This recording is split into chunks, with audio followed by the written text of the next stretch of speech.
नमस्कार दोस्तों, आपका स्वागत है आपके अपने YouTube चैनल एनसी केमिस्ट्री गुरुजी पे। और आज हम जो बात करेंगे वो क्लास 12th केमिस्ट्री कार्बनिक रसायन का जो चैप्टर है, अध्याय है हेलो एल्केन व हेलो एरीन, उससे संबंधित अति महत्वपूर्ण प्रश्नों के बारे में देखेंगे और उनके हल भी यहाँ पर हम देखेंगे। और इस तरह के जो प्रश्न है वो सभी प्रकार के बोर्ड में बार बार रिपीट होते रहते हैं। बहुत ही महत्वपूर्ण प्रश्न है, इसलिए बोर्ड के विद्यार्थियों के लिए ये बहुत ज़्यादा इम्पोर्टेंट प्रश्न है। तो चलिए दोस्तों स्टार्ट करते हैं। क्वेश्चन हमारे पास जो है, पहला क्वेश्चन जो हमारे पास है, एल्किल हैलाइड की केसीएन से अभिक्रिया द्वारा मुख्य उत्पाद एल्किल साइनाइड बनता है, जबकि एजीसीएन से अभिक्रिया करने पर एल्किल आइसोसाइनाइड मुख्य उत्पाद बनता है। इसमें कारण स्पष्ट करने के लिए कहा गया है प्रश्न में। तो जब हम RX ले रहे हैं और RX की रिएक्शन है जब हम करा रहे हैं KCN से, तो KCN से कराने पर हमें मुख्य उत्पाद क्या मिल रहा है, एल्किल साइनाइड मिल रहा है। और AgCN से कराने पर हमें एल्किल आइसोसाइनाइड मिल रहा है। इसका कारण पूछा गया है। तो इसका कारण यह है दोस्तों कि जो KCN होता है वो आयनिक यौगिक होता है, और आयनिक यौगिक होने के कारण ये विलयन में साइनाइड आयन दे देता है। साइनाइड आयन का जो रिप्रेजेंटेशन होगा वो ये होगा, और इसमें कार्बन के द्वारा आक्रमण होता है कार्बन साइड से। तो यहाँ पर साइनाइड आयन हमें मिल जाता है। इस तरीके से जो है RX से जब इसकी अभिक्रिया होती है KCN की, तो हमें मुख्य उत्पाद के रूप में एल्किल साइनाइड प्राप्त होता है। और अगर हम बात करें इसमें AgCN की, तो AgCN जो होता है वो एक सहसंयोजक यौगिक होता है। AgCN जो है सहसंयोजक यौगिक है, तथा इसमें जो नाइट्रोजन परमाणु होता है उसके पास लोन पेयर होता है। ये जो AgCN है, AgCN में इस नाइट्रोजन के पास ये एकाकी इलेक्ट्रॉन युग्म होता है नाइट्रोजन के ऊपर, और इस एकाकी इलेक्ट्रॉन युग्म के द्वारा वो एल्किल हैलाइड के R पर जाकर अटैच होता है, जिससे कि हमें एज ए प्रोडक्ट जो मिलता है वो आइसोसाइनाइड मिलता है। आइसोसाइनाइड का मतलब एल्किल आइसोसाइनाइड RNC प्रोडक्ट हमें जो है मिलता है। तो इसका सीधा सा जो कारण है वो यही है कि KCN आयनिक यौगिक है और AgCN सहसंयोजक यौगिक है। इस कारण से जो है हमें KCN से एल्किल साइनाइड उत्पाद प्राप्त होता है, जबकि AgCN से एल्किल आइसोसाइनाइड उत्पाद प्राप्त होता है। अब हम नेक्स्ट क्वेश्चन की तरफ चलते हैं। नेक्स्ट क्वेश्चन है, निम्नलिखित अभिक्रियाएं लिखिए। 3 अभिक्रियाएं पूछी गई है, डार्जन अभिक्रिया, स्वार्ट्स अभिक्रिया और फिक्लेस्टाइन अभिक्रिया। बहुत ज़्यादा महत्वपूर्ण अभिक्रियाएं हैं, एग्जाम्स में आती रहती है इस तरह की अभिक्रियाएं। तो हम जैसे पहली अभिक्रिया देखें, डार्जन अभिक्रिया क्या होती है। तो इसमें जो एल्कोहल होता है, यानी कि इसका सूत्र होता है ROH, इसकी अभिक्रिया हम SOCl2 से कराते हैं। SOCl2 जो है इसका नाम होता है थायोनिल क्लोराइड।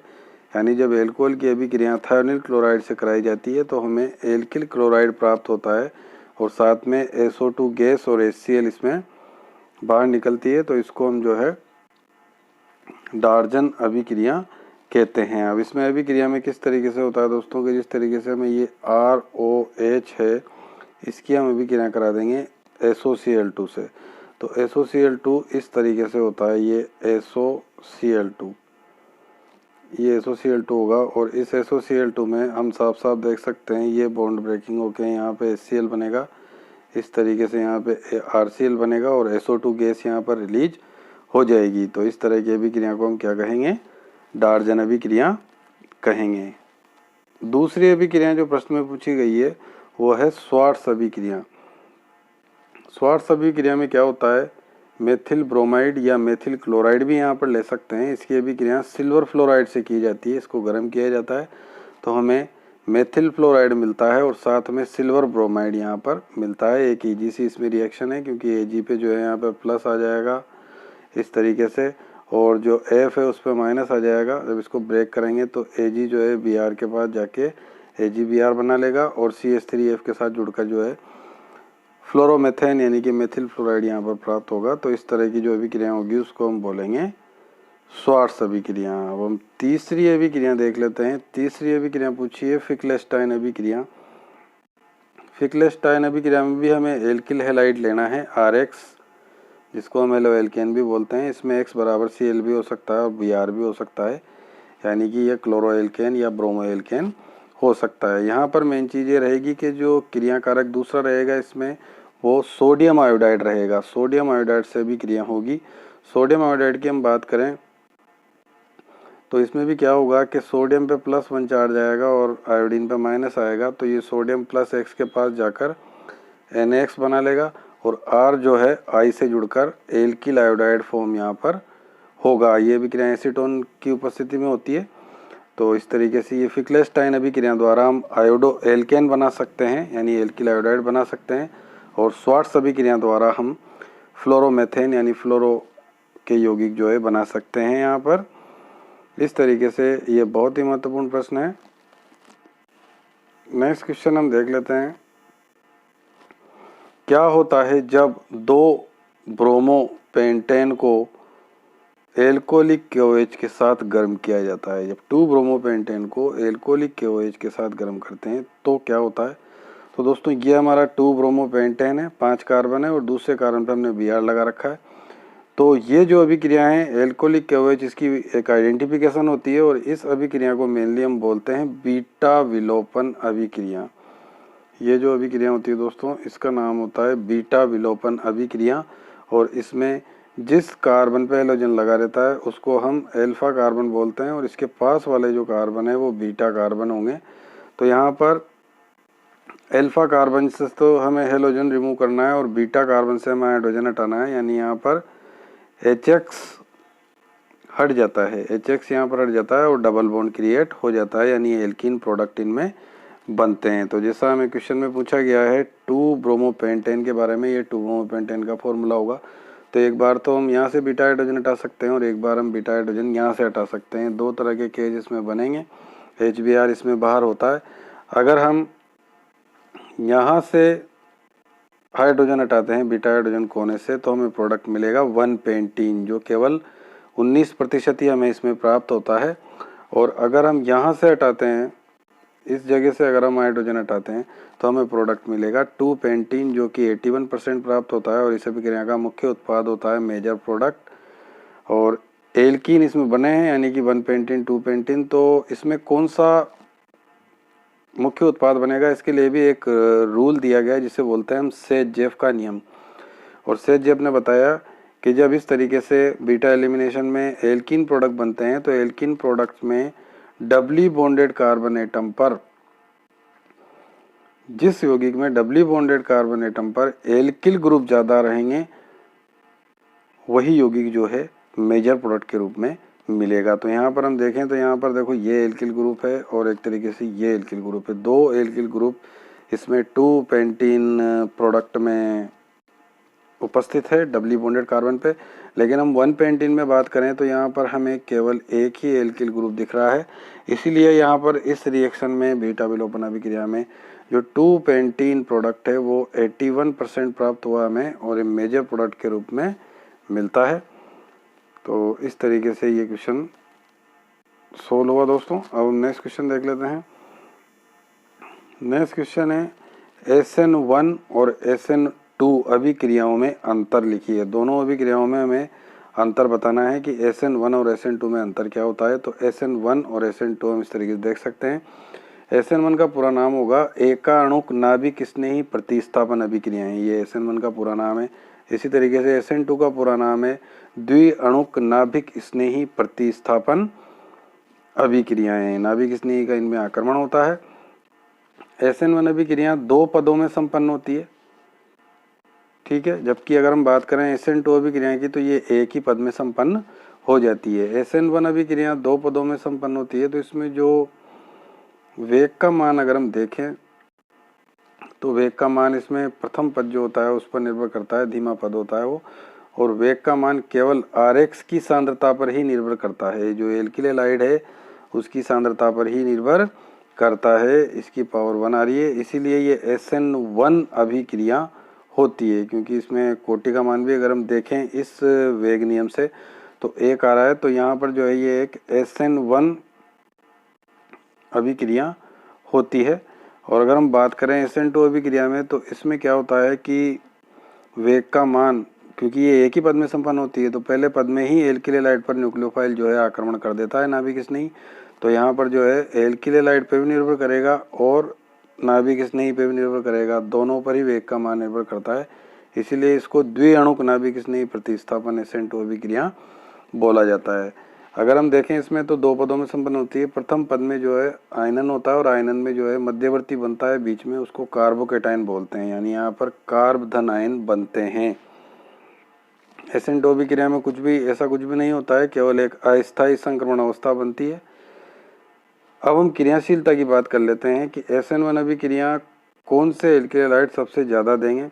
तो इसमें जो क्रम रहेगा 3 डिग्री सबसे ज़्यादा, उससे कम 2 डिग्री और उससे कम 1 डिग्री, यानी कि जो 3 डिग्री एल्किल हैलाइड होते हैं, टर्सरी एल्किल हैलाइड जो होते हैं, वो सबसे ज़्यादा क्रियाशीलता दर्शाते हैं SN1 अभिक्रिया के प्रति।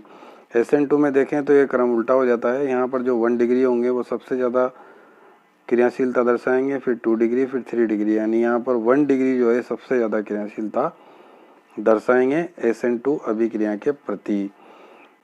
अगर हम SN1 अभिक्रिया में बात करें तो यदि एल्किल हैलाइड प्रकाशिक सक्रिय होता है तो उसमें रेसिमिक मिश्रण प्राप्त हो सकता है। रेसिमिक मिश्रण में 50% रूप और 50% एल रूप बनते हैं, क्योंकि कार्बोकेटाइन जो होता है वो प्लेनर होता है, समतल होता है, यानी sp2 संकरण होता है, तो उसमें दोनों तरफ से आक्रमण हो सकता है, इसलिए यहाँ पर रेसिमिक मिश्रण प्राप्त होता है। लेकिन हम SN2 अभिक्रिया में बात करें तो इसमें वाल्डन प्रतिपन्न पाया जाता है, बेक अटैक इसके अंदर होता है, पश्चात आक्रमण, इसलिए यहाँ पर वाल्डन प्रतिपन्न होता है। तो इस तरीके से ये हमने SN1 और SN2 अभिक्रियाओं में अंतर देखा, जो कि बहुत ज़्यादा पूछे जाने वाला जो प्रश्न है। इसमें से किसी भी बिंदु से प्रश्न बन सकता है, छोटा शॉर्ट प्रश्न भी इसमें बन सकता है। नेक्स्ट क्वेश्चन देख लेते हैं। नेक्स्ट क्वेश्चन है, हेलोएरीन नाभिक स्नेही प्रतिस्थापन अभिक्रिया के प्रति कम क्रियाशील होते हैं, कारण स्पष्ट कीजिए। अभी हमने देखा हेलो एल्केन जो होते हैं RX, वो तो जो है नाभिक स्नेही प्रतिस्थापन अभिक्रिया देते हैं, लेकिन जो हेलोएरीन है, यानी कि हेलोएरीन शब्द का अर्थ ये हो गया कि बेंजीन पर X, इसको हम ये बेंजीन निगम ने बना दी और इसके ऊपर हमने H हटाकर X लगा दिया है यहाँ पर, तो ये हेलोएरीन होता है। तो ये नाभिक स्नेही प्रतिस्थापन के प्रति कम क्रियाशील होते हैं। इसके क्या कारण है? तो इसके जो मुख्य रूप से जो कारण है दोस्तों, एक तो अनुनाद प्रभाव है कि हेलोएरीन में अनुनाद पाया जाता है और अनुनाद के कारण CX बंध में द्विबंध के लक्षण आ जाते हैं। जैसे कि हमने ये इसकी अनुनादी संरचनाएं बना रखी है। Cl के ऊपर देखो यहाँ पर क्लोरोबेंजीन के बारे में बता रखा है, यानी हेलोएरीन है ये। इसमें जो लोन पेयर होते हैं, 3 लोन पेयर हैं Cl के पास। यहाँ पर जो लोन पेयर है वो रिंग में एंटर कर जाता है और रिंग में जो है नेगेटिव चार्ज आ जाता है 2, 4 और 6 पोजीशन पे। लेकिन यहाँ पर ये जो बीच की 3 स्ट्रक्चर अगर हम देखें तो तीनों स्ट्रक्चर्स में Cl पर प्लस चार्ज आ रहा है और C और Cl के बीच द्विबंध आ रहा है, यानी इसमें CaCl बंध में द्विबंध के लक्षण आ जाते हैं और इस बंध को तोड़ना बहुत ज़्यादा कठिन होता है, इसलिए ये नाभिक स्नेही प्रतिस्थापन अभिक्रिया के प्रति कम क्रियाशील होते हैं। इसी तरीके से दूसरा कारण देखें तो CX बंध में कार्बन परमाणु पर संकरण, तो यहाँ पर ये संकरण देखें तो संकरण जो है sp2 संकरण इसमें होता है। ये जहाँ पर X जिस कार्बन पर अटैच है उसमें sp2 संकरण है और sp2 संकरण के कारण प्रतिशत S लक्षण बढ़ जाते हैं, क्योंकि जो हेलो एल्केन होते हैं RX, उसमें अगर हम कार्बन पे संकरण की बात करें तो sp3 संकरण उसमें पाया जाता है। यहाँ पर sp2 संकरण होता है, इसलिए प्रतिशत S लक्षण बढ़ जाएंगे, 33.33 हो जाएंगे और बढ़ने के कारण इसकी विद्युत ऋणता बन जाएगी इस कार्बन के कारण, कार्बन की जिस पर ये X अटैच है, तो CX बॉन्ड जो है इजीली ब्रेक इससे नहीं हो पाएगा। इसीलिए ये नाभिक स्नेही प्रतिस्थापन के प्रति कम क्रियाशीलता दर्शाते हैं हेलोएरीन। नेक्स्ट क्वेश्चन देख लेते हैं।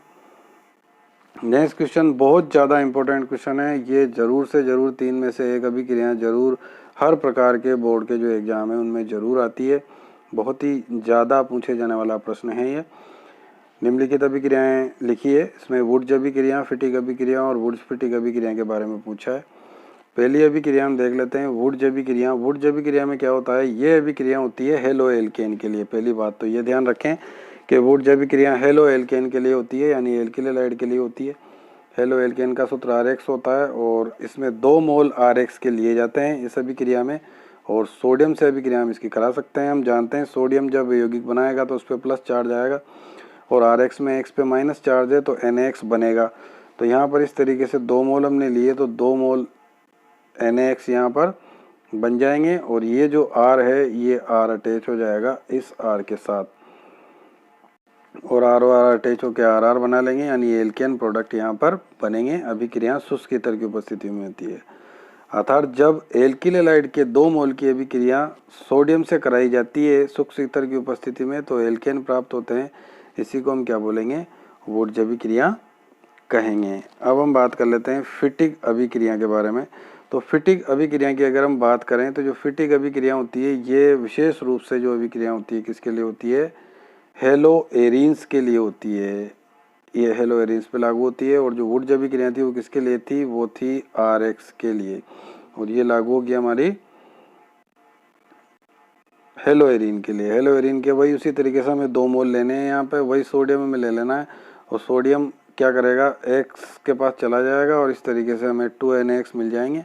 और जैसे वहाँ R से R अटैच हुआ था फिटिक अभिक्रिया में, ये जो फेनिल है ये फेनिल से फेनिल अटैच हो जाएगा और 2 फेनिल आपस में जुड़ जाएंगे, इसीलिए इसका नाम हो जाएगा डाईफेनिल। यानी फिटिक अभिक्रिया में क्या होता है, जब 2 मोल हेलो एरीन की अभिक्रिया सोडियम से कराई जाती है ईथर की उपस्थिति में तो डाईफेनिल प्राप्त होता है, इसी को हम फिटिक अभिक्रिया कहते हैं। अब एक और जो अभिक्रिया हमारे पास बची है भी 1 मोल लेना है और जो हेलो एरीन है उसका भी 1 मोल लेना है। 2 सोडियम हमें लेना ही है, ईथर की उपस्थिति में अभिक्रिया होगी। उसी तरीके से यहाँ से X और यहाँ से X और ये 2 सोडियम 2NaX बाहर हो जाएगा और इस फेनिल पे सीधे जुड़ जाएगा R, यानी कि ये बन जाएगा एल्किल बेंजीन। यानी जो प्रोडक्ट यहाँ पर हमें मिलेगा वुड्ज फिटिक अभिक्रिया में वो क्या रहेगा, एल्किल बेंजीन इसमें प्राप्त होगा।